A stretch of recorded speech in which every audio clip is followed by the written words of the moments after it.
اللہ رب العالمین والصلاة والسلام على سید الانبیاء والمرسلین وعلى آلہ واصحابہ واتباعہ اجمعین اما بعد قال النبی صلی اللہ علیہ وسلم تزوج الودود فإنی مکاثر بکم الامم او کما قال علیہ الصلاۃ والسلام۔ اسٹیج پر رونق افروز معزز علماء کرام، حفاظ اعظام، حضرات سامعین، پردہ نشین خواتین، اللہ کا احسان ہوا، اللہ نے ہم سب کو اپنے اور اپنے پیارے نبی سرور کائنات صلی اللہ علیہ وسلم کی نسبت پر اکٹھا فرمایا اور قرآن و حدیث کی روشنی میں کچھ باتیں علماء کو کہنے اور آپ حضرات کو سننے کی اللہ نے توفیق دی۔ دعا فرمائے کہ اللہ پاک ہمیں کہنے اور سننے کے مطابق عمل کی توفیق بخش دے۔ محترم علی جناب منظور صاحب نے آپ حضرات کو اپنے لخت جگر کے نکاح کے تعلق سے اس مجلس میں بلایا ہے۔ اللہ ان کے بلانے کو، ہم سب کے آنے کو، بیٹھنے کو قبول فرمائے۔ ہمارے محترم حضرت مولانا عارف صاحب ندوی مدد اللہ العالی کی زبانی قرآن و حدیث کی روشنی میں بڑی قیمتی اور کام کی باتیں آپ حضرات نے سنی۔ اللہ عمل کی توفیق عطا فرمائے۔ وقت اچھا خاصا گزر چکا ہے، نکاح کے تعلق سے یہ دعائیہ مجلس منعقد کی گئی ہے۔ بس چند باتیں انہیں کی صرف دوہرا دیتا ہوں۔ ایک بار حضرت علی رضی اللہ تعالیٰ عنہ سے ایک شخص کا تقریباً ایک مکالمہ ہوا۔ ایک شخص نے حضرت علی رضی اللہ تعالیٰ عنہ سے پوچھا، مازن نکاح، کہ امیر المومنین نکاح اور شادی کی حقیقت کیا ہے؟ حضرت علی رضی اللہ تعالیٰ عنہ نے فرمایا، سرور و شہرین، ایک مہینے کی خوشی کا نام شادی ہے اور نکاح، ایک مہینے کی خوشی۔ پھر سائل نے سوال کیا، مازن ثم ماذا، پھر کیا ہوتا ہے؟ تو حضرت علی رضی اللہ تعالیٰ عنہ نے جواب دیا، لزوم مہرن، مہر لازم ہو جاتا ہے۔ آج مہر کے تعلق سے سماج میں جو رسم ہے، اللہ ہم سب کی حفاظت فرمائے۔ مہر کی جو رقم طے کی جاتی ہے وہ اتنی زیادہ ہوتی ہے کہ نکاح کرنے والا لڑکا شاید اپنی پوری زندگی کما کر صرف مہر کے رقم کی ادائیگی کرنا چاہے تو شاید ممکن نہیں ہوگا۔ گویا ہم جہنم خرید رہے ہیں۔ ظاہر سی بات ہے کہ جس طرح آپ نے کسی سے 10 روپے قرض لیا اور جب تک آپ ادا نہیں کرتے اور دنیا سے رخصت ہو جاتے ہیں، کل قیامت کے دن میدان محشر میں آپ کا وہ قرض دینے والا آئے گا اور اللہ سے کہے گا کہ اس آدمی کو میں نے 10 روپے قرض دیے تھے اور اس نے ادا نہیں کیا۔ سارے لوگ جانتے ہیں کہ ان کی نیکیوں سے وہ قرض ادا کیا جائے گا، ہے کہ نہیں؟ اسی طرح مہر کی رقم آپ نے اگر دنیا میں ادا نہیں کیا، کل قیامت کے دن میدان محشر میں اگر مطالبہ ہوگا آپ کو ادا کرنا ہوگا اور روپے پیسے ہوں گے نہیں، آپ کی نیکیوں سے ادا کیا جائے گا، کرایا جائے گا۔ اور نکاح کے مہر کے تعلق سے جو باتیں ہم نے محفلوں میں سنی، نکاح کی محفلوں میں جب نکاح ہوتا ہے اور مہر طے کیا جاتا ہے کہ بھئی اتنا مہر ہونا چاہیے، لوگوں نے طے کر دیا اور لڑکے سے بتایا گیا کہ بھائی اتنا مہر طے ہوا ہے.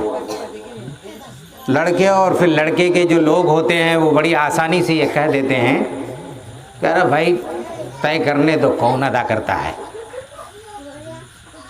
یہاں علماء کرام تشریف فرما ہے. کتنا خطرناک یہ جملہ ہے کہ طے کرنے تو کون ادا کرتا ہے. ایک حدیث پاک میں اللہ کے نبی سرور کائنات صلی اللہ علیہ وسلم نے ارشاد فرمایا کہ وہ لڑکا جس کے اندر مہر ادا کرنے کی نیت نہ ہو وہ زناکاروں میں شمار کیا جائے گا. کل قیامت کے دن میدان محشر میں جب اٹھایا جائے گا, حاضری ہوگی اس کی, تو زناکاروں میں اس کا شمار ہوگا کہ زناکار ہے. بڑی آسانی سے کہہ دیا جاتا ہے کہ جتنا طے کرنا ہے کرنے تو کون ادا کرتا ہے. بہت خطرناک جملہ ہے یہ. اللہ ہم سب کی حفاظت فرمائے. حضرت علی رضی اللہ تعالیٰ عنہ نے فرمایا لزوم مہرن, مہر لازم ہو جاتا ہے جس کا ادا کرنا ضروری ہے, فرض ہے.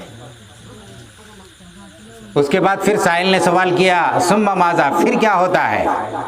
حضرت علی رضی اللہ تعالیٰ عنہ نے جواب دیا غموم دہرن, زندگی بھر کا غم لازم ہو جاتا ہے اس لڑکے پر. شادی ہو گئی, بچے ہوئے, اب اس کی پرورش کا مسئلہ ہے, اس کی تعلیم و تربیت کا مسئلہ ہے, اور اس کے بہت سارے امور کو انجام دینے ہوتے ہیں. پتہ ہی چلا کہ اب وہ لڑکا زندگی بھر کا غم ڈھو رہا ہے. یہ ضرورت پوری کر رہا ہے تب تک دوسری ضرورت آ گئی, اس کو پوری کیا تو تیسری آ گئی. یعنی پوری زندگی اب اس کی ضروریات میں لگ جاؤ. پھر سائل نے سوال کیا ثم ماذا, پھر کیا ہوتا ہے؟ حضرت علی رضی اللہ تعالیٰ عنہ نے بیان فرمایا قصور و زہرن, پھر کمر ٹوٹ جاتی ہے. سب زندگی کا سارا بوجھ ڈھوتے ڈھوتے, بچے کی پرورش, اس کی تعلیم و تربیت کا مسئلہ, اس کے باقی اخراجات, اور پھر اس کی شادی, اس کا گھر اور اس کے زیورات, اور یہ سارے امور انجام دیتے دیتے اور سارا بوجھ ڈھوتے ڈھوتے کمر ٹوٹ جاتی ہے. یہ نکاح کی حقیقت, شادی کی حقیقت ہے. علماء کرام نے بیان فرمایا کہ اس مکالمے سے یہ بتایا جاتا ہے, یہ میسج دیا جاتا ہے کہ شادی سے صرف عیاشی مقصود نہیں ہے. شادی سے صرف عیاشی مقصود نہیں, خواہشات کو پوری کرنا مقصود نہیں ہے, بلکہ توالد و تناسل بھی مقصود ہے. یعنی جسے حضرت مولانا نے بیان فرمایا کہ نسل آگے بڑھے, امت کی تعداد میں اضافہ ہو. شادی کے مقاصد میں یہ ایک اہم مقصد ہے. اس لیے اللہ کے پیارے نبی سرور کائنات صلی اللہ علیہ وسلم نے زیادہ بچہ پیدا کرنے والی عورت سے نکاح کا حکم فرمایا. حضرت مولانا نے بیان فرمایا.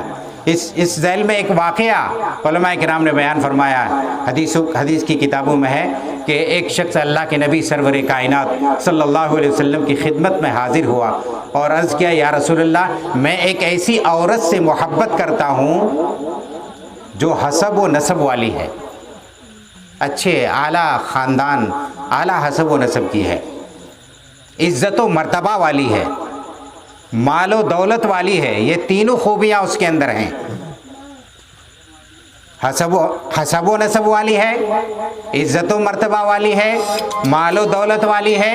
لیکن یا رسول اللہ اس عورت میں ایک خامی ہے, ایک کمی ہے, اور وہ کمی کیا ہے کہ وہ بانجھ ہے, اس کے اندر بچہ پیدا کرنے کی صلاحیت اور قابلیت نہیں ہے. یا رسول اللہ میں اس عورت سے نکاح کروں یا نہ کروں؟ اللہ کے نبی سرور کائنات صلی اللہ علیہ وسلم نے منع فرمایا, اس سے نکاح مت کرو. پھر دوسری بار وہ صحابی تشریف لائے, وہی سوال دہرایا, اللہ کے نبی نے منع فرما دیا, دوبارہ بھی منع فرما دیا. تیسری بار تشریف لائے تو اللہ کے نبی سرور کائنات صلی اللہ علیہ وسلم نے وہی حدیث پاک سنائی جو میں نے خطبے میں آپ کے سامنے پڑھی ہے اللہ کے نبی سرور کائنات صلی اللہ علیہ وسلم نے ارشاد فرمایا تزوج الولود الودود فإنی مکاثر بکم الامم، کہ تم لوگ ایسی عورت سے نکاح کرو جو زیادہ بچہ پیدا کرنے والی اور زیادہ محبت کرنے والی ہو، اس لیے کہ میں تمہاری کثرت پر دوسری امتوں پر فخر کروں گا۔ جب میری امت کی تعداد میدان محشر میں بہت زیادہ ہوگی تو اپنی امت کی کثرت پر مجھے فخر ہوگا، میں فخر محسوس کروں گا دوسری امتوں پر کہ میری امت کی تعداد دیکھو کتنی زیادہ ہے۔ آج ہم دو ہمارے دو کا ابھیان، اب تو پتہ چلا کہ ہم دو ہمارے ایک، اس سے زیادہ نہیں، لیکن اللہ کے نبی کا فرمان ہے کہ جتنی زیادہ سے زیادہ امت میں اضافہ ہو اتنا ہی مجھے فخر حاصل ہوگا۔ پتہ یہ چلا کہ اولاد کی کثرت نبی پاک کے لیے فخر کا سبب بنے گی، نبی پاک کو فخر حاصل ہوگا۔ ایک حدیث پاک میں اللہ کے نبی سرور کائنات صلی اللہ علیہ وسلم نے ارشاد فرمایا کہ تم لوگ مجھے دو چیزوں کی حفاظت کی گارنٹی دے دو، دو چیزوں کی حفاظت کی گارنٹی دے دو، میں تم لوگوں کو جنت کی گارنٹی دیتا ہوں۔ اس میں ایک چیز اللہ کے نبی سرور کائنات صلی اللہ علیہ وسلم نے ارشاد فرمایا گوشت کا وہ لوتھڑا جو تمہاری دونوں رانوں کے درمیان ہے، یعنی شرمگاہ کی حفاظت کر لو۔ جیسا کہ حضرت مولانا نے بیان فرمایا کہ شادی سے یہ مقصد حاصل ہو جاتا ہے کہ انسان ایک ایمان والا زنا سے بچ جاتا ہے، زنا سے اور ہر قسم کے زنا سے، آنکھ کا زنا، کان کا زنا اور شرمگاہ کا زنا، یہ تمام طرح کے گناہوں سے ایمان والا محفوظ ہو جاتا ہے۔ علماء فرماتے ہیں کہ جب نکاح ہوتا ہے کسی ایمان والے کا نکاح ہوتا ہے تو شیطان بہت روتا ہے، شاید کسی عمل پر، ایمان والے کے کسی عمل پر اتنا نہیں روتا جتنا نکاح کے عمل پر روتا ہے، اور اس کی وجہ یہ ہے کہ اب تک وہ ابلیس شیطان یہ سمجھتا تھا کہ بھائی اب تک تو یہ ہمارا غلام تھا، کہ ہم جیسے کہتے تھے یہ نوجوان ہمارے بہکاوے میں آ جاتا تھا اور گویا ہماری غلامی کرتا تھا، لیکن اب نکاح کر لیا، میری غلامی سے نجات پا گیا، اب وہ اپنے نبی سرور کائنات صلی اللہ علیہ وسلم کی غلامی میں چلا گیا۔ اب جو میں کہوں گا وہ نہیں مانے گا، اپنے نبی کے ارشادات پر عمل کرے گا، اور ایک بہت بڑا گناہ جسے زنا کا گناہ کہا جاتا ہے، اس گناہ سے محفوظ ہو گیا، اب وہ ہمارے بہکاوے میں نہیں آئے گا، اس لیے وہ روتا ہے۔ اللہ کے نبی سرور کائنات صلی اللہ علیہ وسلم نے ارشاد فرمایا کہ نکاح کر لو، نکاح کے ذریعے اپنے شرمگاہ کی حفاظت کر لو، نکاح کے ذریعے شرمگاہ کی حفاظت ہو گئی۔ علماء فرماتے ہیں کہ نکاح کو سستا کرو گے، نکاح سستا کرو گے تو زنا بند ہو جائے گا، اور نکاح مہنگا کرو گے تو زنا عام ہو جائے گا، نکاح مہنگا کرو گے زنا عام ہو جائے گا۔ اور آج وہی صورتحال ہے کہ ہم شادیوں میں فضول خرچیاں کرتے ہیں، 10-10 لاکھ روپے شادیوں میں خرچ کر کے ایک غریب کو مجبور کر دیتے ہیں کہ اس کی بچی کی نکاح نہ ہو، اس کے بچے کا نکاح نہ ہو، نتیجہ یہ ہوتا ہے کہ زنا عام ہو جاتا ہے، زنا عام ہو جاتا ہے۔ اس لیے شادیوں کو سستی کرو تاکہ زنا ختم ہو جائے، شادیوں کو مہنگی کرو گے زنا عام ہو جائے گا۔ اللہ ہم سب کی حفاظت فرمائے۔ اللہ کے نبی سرور کائنات صلی اللہ علیہ وسلم نے فرمایا دوسری چیز گوشت کا وہ لوتھڑا ہے جو دونوں جبڑوں کے بیچ میں ہے، یعنی زبان کی حفاظت کی گارنٹی مجھے دے دو اور تم مجھ سے جنت کی گارنٹی لے لو۔ بہت آسان چیز ہے کیا زبان کی حفاظت؟ بہت آسان چیز نہیں ہے، اس لیے تو اللہ کے نبی نے فرمایا کہ صرف دو چیزوں کی حفاظت کی گارنٹی مجھے دے دو اور جنت کی گارنٹی مجھ سے لے لو۔ دونوں چیزیں کتنی خطرناک ہیں۔ حضرت مولانا پیر ذوالفقار علی صاحب دامت برکاتہم العالیہ نے اپنی کتاب میں لکھا ہے کہ اللہ نے اس زبان کو دو پھاٹک کے درمیان رکھ کر یہ میسج دیا، یہ پیغام دیا. دو پھاٹک ہیں نا، ایک 32 دانت کا نہایت مضبوط ترین پھاٹک، 32 دانت کا نہایت مضبوط ترین پھاٹک، جس کے اندر اللہ نے گوشت کے اس لوتھڑے کو رکھا جسے دنیا زبان کہتی ہے. اور ایک دوسرا پھاٹک دونوں ہونٹوں کا. حضرت مولانا پیر ذوالفقار علی صاحب نے فرمایا کہ اس سے اسلام نے یہ تصور دیا، یہ میسج دیا، یہ پیغام دیا کہ یہ چیز بہت خطرناک ہے، یہ چیز بہت خطرناک ہے.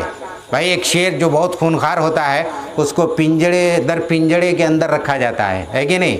اس کو ایسے مضبوط پنجڑے کے اندر، پھر ایک مکان کے اندر، اور نہ جانے کتنے پھاٹک کے اندر اس کو رکھا جاتا ہے کہ بھائی کہیں ایسا نہ ہو کہ کسی طرح نکل جائے اور پھر اپنی بدماشی وہ دکھانا شروع کر دے. اسی طرح یہ زبان ہے، اللہ نے دونوں پھاٹکوں کے اندر رکھ کر یہ پیغام دیا امت کو، لوگوں کو، بندے کو. یہ سمجھ لو کہ یہ بہت ہی خطرناک چیز ہے، اس لیے جب اس کا استعمال کرو تو سوچ سمجھ کر اس کا استعمال کرو. اللہ کے نبی سرور کائنات صلی اللہ علیہ وسلم نے فرمایا اس زبان کے استعمال کو جس طرح شریعت کہتی ہے اس طرح استعمال کرو، یعنی جھوٹ نہ بولو، غیبت نہ کرو، چغل خوری نہ کرو، وعدہ خلافی نہ کرو.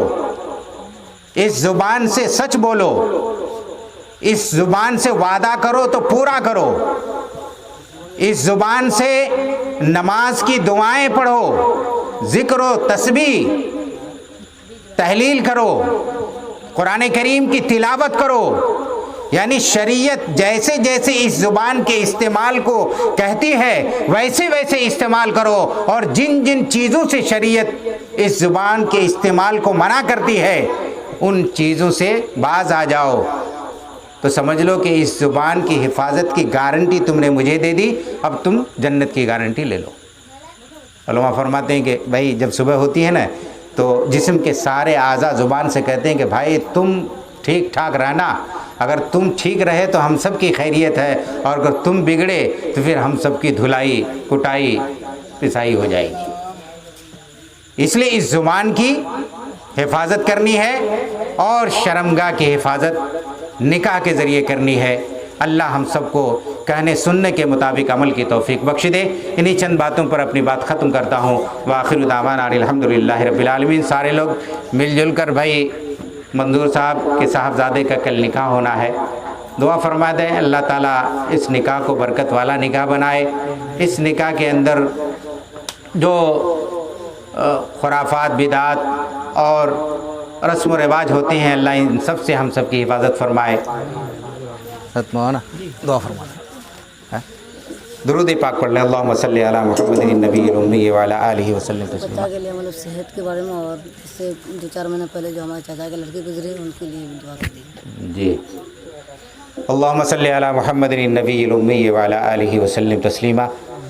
سبحان الملک القدوس، سبحان الملک القدوس، سبحان الملک القدوس، سبحان ذی الملک والملکوت، سبحان ذی العزت والعظمت والہیبت والقدرت والکبریاء والجبروت، سبحان الملک الحی الذی لا ینام ولا یموت، سبوح القدوس ربنا ورب الملائکۃ والروح. الحمد للہ رب العالمین الرحمن الرحیم مالک یوم الدین. ایاک نعبد و ایاک نستعین. اہدنا الصراط المستقیم صراط الذین انعمت علیہم غیر المغضوب علیہم ولا الضالین. اللہم انت السلام و منک السلام تبارکت ربنا وتعالیت یا ذا الجلال والاکرام. ربنا ظلمنا انفسنا وان لم تغفر لنا وترحمنا لنکونن من الخاسرین. ربنا آتنا فی الدنیا حسنہ وفی الآخرۃ حسنہ وقنا عذاب النار. اللہم اغفر ذنوبنا وامح عیوبنا وعد دیوننا وکن لنا معینا وظہیرا واقض حاجاتنا واشف عاہاتنا واستر عوراتنا وکفا بک مجیبا قریبا علیما خبیرا. اللہم ارنا الحق حقا وارزقنا اتباعہ وارنا الباطل باطلا وارزقنا اجتنابہ. اللہم من احییتہ منا فاحیہ علی الاسلام ومن توفیتہ منا فتوفہ علی الایمان. پروردگار ہم سب گنہگار ہیں، خطا کار ہیں، اے اللہ اقراری مجرم ہیں. اے اللہ ہمیں اپنے گناہوں کا اقرار ہے، اعتراف ہے. اے اللہ رات کی تاریکی میں دین کے اجالے میں جان کر نہ جان کر جو کچھ بھی گناہیں کیے ہیں اے اللہ صغیرہ اور کبیرہ کن گناہوں سے ہم صدق دل سے توبہ کرتے ہیں۔ اے اللہ ہم سبوں کے توبے کو قبول فرما، اے اللہ ہم سبوں کے گناہوں کو معاف فرما، اے اللہ ہم سبوں کے خطاؤں کو درگزر فرما۔ اے اللہ جتنے لوگ اس محفل پاک میں شریک ہوئے اے اللہ ان سب کے گناہوں کو معاف فرما، اے اللہ ہم سب کے والدین کے گناہوں کو معاف فرما، اے اللہ ہم میں سے جتنے لوگوں کے والدین باحیات ہیں اے اللہ ان کی خدمت کر کے اے اللہ ہم سب کو جنت حاصل کرنے کی توفیق عطا فرما۔ اے اللہ ہم میں سے جتنے لوگوں کے والدین اے اللہ دنیا سے رخصت ہو گئے اے اللہ ان کے لیے ہمیں کار خیر کرنے کی توفیق عطا فرما۔ اے اللہ جتنے لوگوں کے والدین اس دنیا سے رخصت ہو گئے اے اللہ ان سبوں کو اے اللہ ان سبوں کے والدین کو اے اللہ جنت الفردوس میں اعلیٰ مقام نصیب فرما۔ اے اللہ ان کی مغفرت فرما، اے اللہ ان کے درجات کو بلند فرما۔ اے اللہ جتنے لوگ اے اللہ جو لوگ کسی معذوری کی وجہ سے یہاں تشریف نہیں لا سکے اے اللہ ان کے بھی گناہوں کو معاف فرما۔ اے اللہ صاحب پروگرام نے جس غرض و مقصد سے اس پروگرام کا انعقاد کیا ہے اے اللہ ان کے جملہ جائز مقاصد کو پورا فرما۔ اے اللہ خاص طور سے اے اللہ ہمارے محترم منظور صاحب کے اے اللہ عزیز کا نکاح ہونے والا ہے اے اللہ اس نکاح کو ہر قسم کی بدعت و خرافات اور رسومات سے محفوظ فرما۔ اے اللہ اس نکاح کو برکت والا نکاح بنا دے۔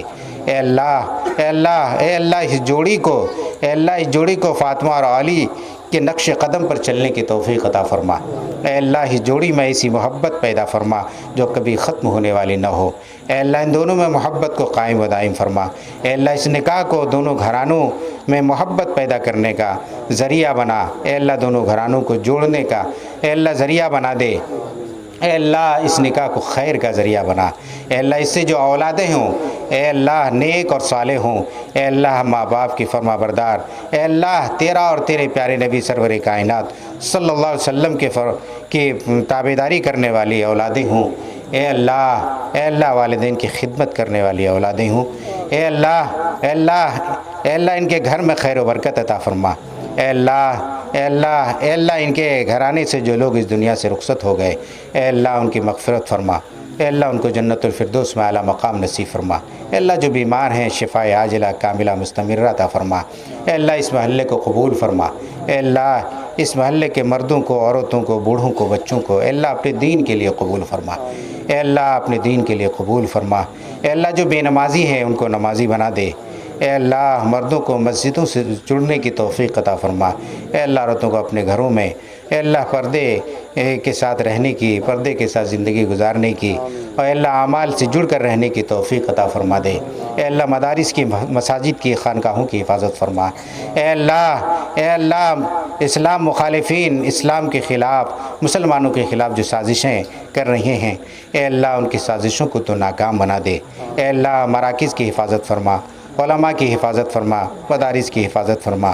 اے اللہ اس میں ایسے لوگ بھی ہیں جن کی داڑھیاں سفید ہو چکی ہیں، ایسے معصوم بچے بھی ہیں جن سے گناہ نہیں ہوئے اے اللہ جو مکلف نہیں ہیں۔